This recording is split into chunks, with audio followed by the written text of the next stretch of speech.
देखिए 2027 की प्रिपरेशन में आप 2026 तक जिस तरीके की प्रिपरेशन करते आ रहे थे, इस बार आपको वो तरीके सारे छोड़ने पड़ेंगे और नए तरीकों को अपनाना पड़ेगा। वैसे ये नए तरीके नहीं हैं, they are the old proven strategies, but आप 2026 तक सीरियसली प्रिपरेशन नहीं कर रहे थे। जिस एग्जैक्ट तरीके से प्रिपरेशन करी जाती है उस तरीके से नहीं आप कर रहे थे, लेकिन अब आपको सही तरीका अपनाना होगा, बिकॉज 2026 पेपर टॉट अस कि अब सही तरीके से प्रिपेयर करो। तो क्या है वो सब, इस वीडियो में वही देखते हैं। तो चलो शुरू करते हैं।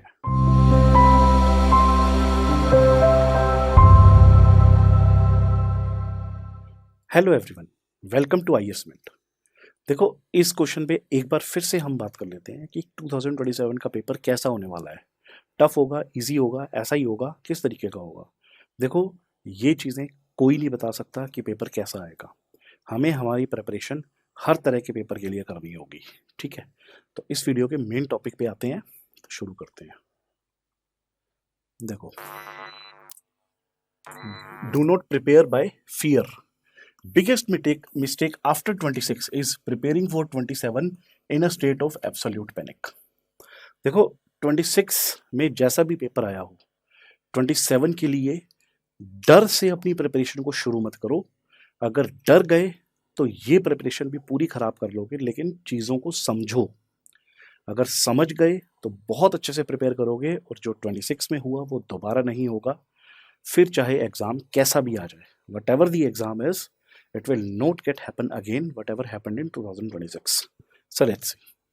देखो, preparation by panic. If you prepare by panic, then you will start collecting unlimited PDFs and material out of insecurity.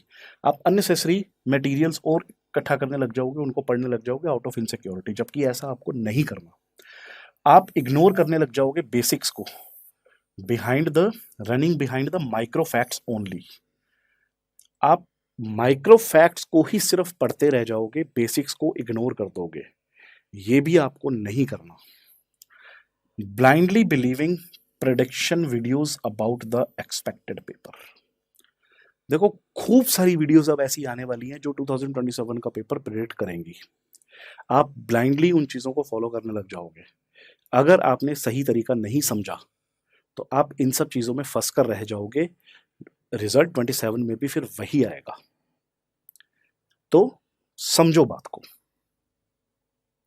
देखो, do not prepare for one expected paper, prepare for any type of paper, which is the best strategy कि हमें हर तरीके के paper के लिए prepare करना है, फिर पेपर चाहे कैसा भी आ जाए, ठीक है। देखो, अब the matrix of 4 possible scenarios. क्या वो 4 पॉसिबल सिनेरियो हो सकते हैं? सिनेरियो 1 क्या हो सकता है कि अगर पेपर आया ट्रेडिशनल टाइप का, यहाँ पर हैवी ऑन स्टैटिक एरियाज जैसे polity, economy, geography, history, environment, basic science tech. अगर ट्रेडिशनल पेपर आता है, ट्रेडिशनल पेपर जो होता है उसकी तैयारी जो हमें करनी होती है, उसके लिए हमें स्टैंडर्ड बुक्स को पढ़ना होता है, एनसीईआरटीज को, पीवाईक्यूज और mastering the core concepts. Traditional paper के लिए हमारी स्ट्रेटजी होती है ये, यानी एक तो हम जो प्रिपरेशन करेंगे, हम हमारी प्रिपरेशन को 4 अलग अलग तरीकों से करेंगे। फर्स्ट प्रिपरेशन टाइप हमारा होगा कि जहां हम एनसीईआरटी, पीवाईक्यू और कोर कॉन्सेप्ट्स के ऊपर मास्टरी करेंगे। फिर सेकंड टाइप होता है फैक्चुअल पेपर के लिए अपने आप को प्रिपेयर करना।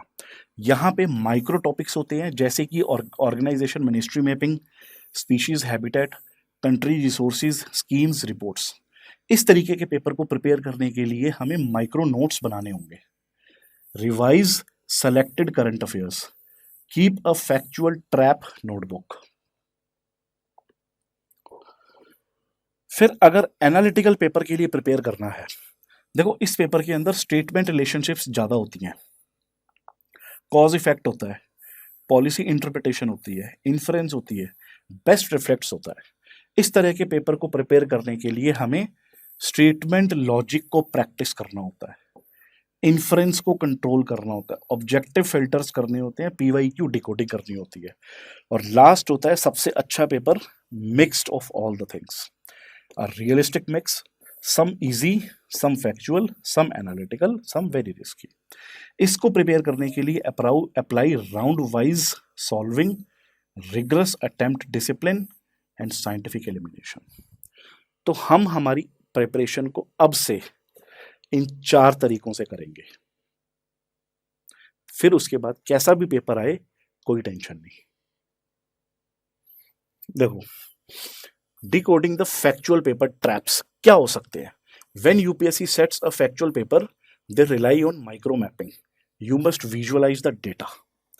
One organization ministry pairs map every organization to its controlling ministry.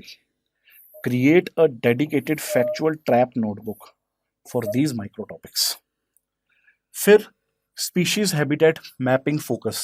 UPSC will link endangered species to specific national park, river basin, vegetation type. Do not just memorize, visualize the geographical spread. ठीक है, फिर आपको ये करना होगा। अगर country resources और places अगर आप पढ़ रहे हो तो आपको track the places in news globally और locally and map them strictly to their primary resources. ठीक है, फिर आपको इस तरीके से करना होगा। ये कुछ एग्जांपल्स हैं कि अगर फैक्चुअल चीज़ों को प्रिपेयर करना है तो किस तरीके से प्रिपेयर करना होता है। ये मैंने 3 एग्जांपल आपको दिए हैं, बाकी इसी हर टॉपिक को आप इसी तरीके से इतनी ही डेप्थ में जाके उनके फैक्ट्स को प्रिपेयर करोगे और अपनी एक फैक्चुअल नोटबुक बनाओगे उस चीज़ की और उसको रटोगे। ठीक है, नाउ अब मैंडेटरी रूल्स ऑफ एंगेजमेंट। देखो, 2027 एस्पायरेंट्स मस्ट नोट डू, उनको क्या नहीं करना है। Do not assume 2027 will definitely be tougher. हो सकता है easy आ जाए, हो सकता है और tougher आ जाए, या हो सकता है इसके जैसा ही हो। Do not assume it will become easy. Do not blindly follow prediction videos. Do not collect unlimited sources. Do not ignore static subjects. Do not treat elimination as random guessing. Do not overattempt because of fear. Panic increases the sources, whereas the strategy increases the clarity. This is the difference between panic and strategy. ठीक है, what 2027 aspirants must do, उनको क्या करना है। अब बात करते हैं क्या करना है। देखिए, build your static foundation. आपकी polity, economy, geography, environment, history, science tech basics must be strong. Without basics neither facts nor analytical questions can be solved. Basics तो आपके basics हैं, they are the must do things. Then second step आपका होना चाहिए decode the PYQs.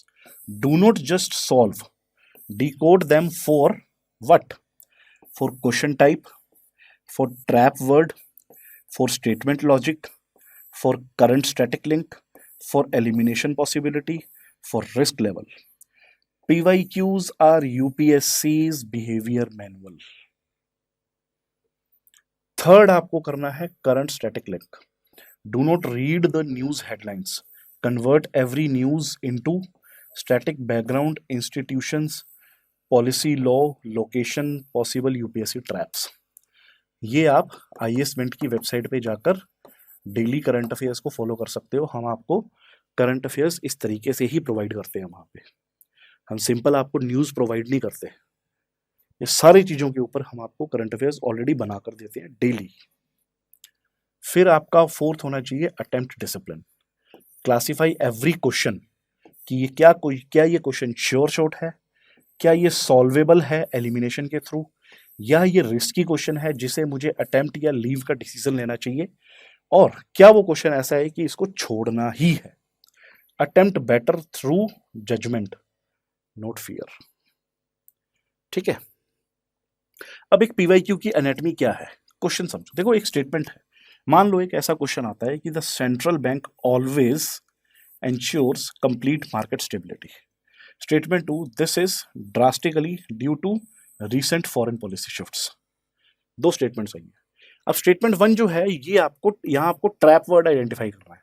Identify absolute words like always, never, drastic, design to mislead. यहाँ पे कौन सा ट्रैप वर्ड है? ऑलवेज का।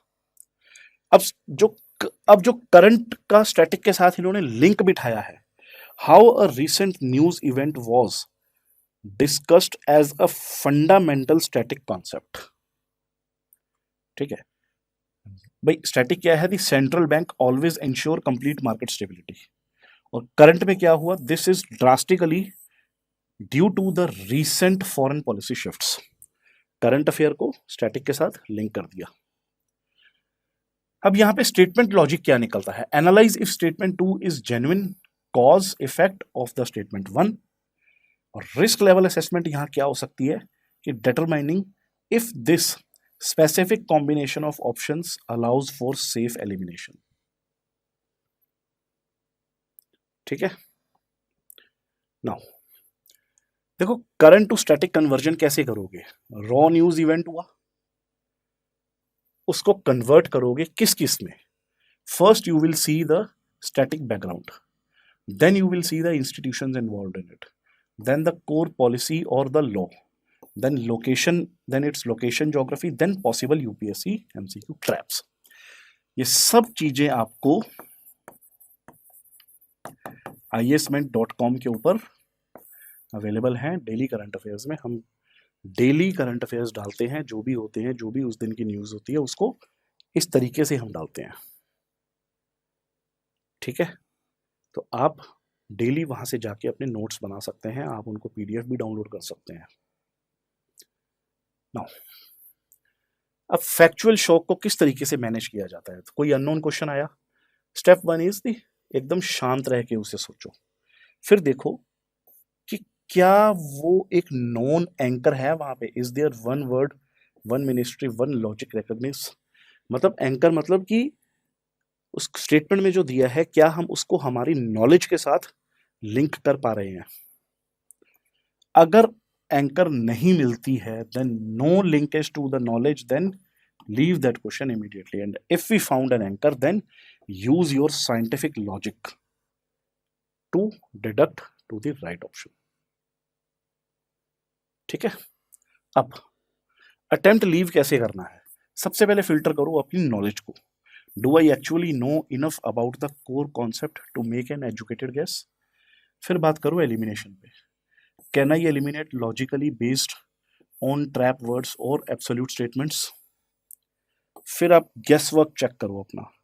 Is this pure blind guess work without any underlying anchor? क्या ये गेस वर्क है या मेरी नॉलेज के साथ आ रहा है? फिर आप करो अपना रिस्क एनालिसिस।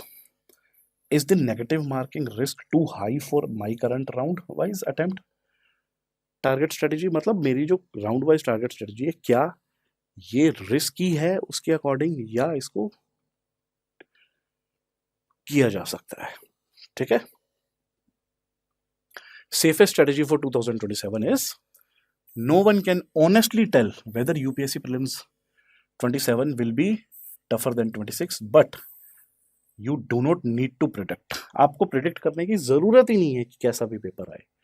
हर तरीके के पेपर के लिए अपने आप को प्रिपेयर करो। You need preparation that can survive any paper. ठीक है। Do not panic, do not depend on rumours, do not collect unlimited sources, build your foundation, decode PYQs, identify traps, practice scientific elimination, train your exam hall behavior। ठीक है, इस तरीके से आप इसको prepare करोगे। मिलते हैं अगली वीडियो में।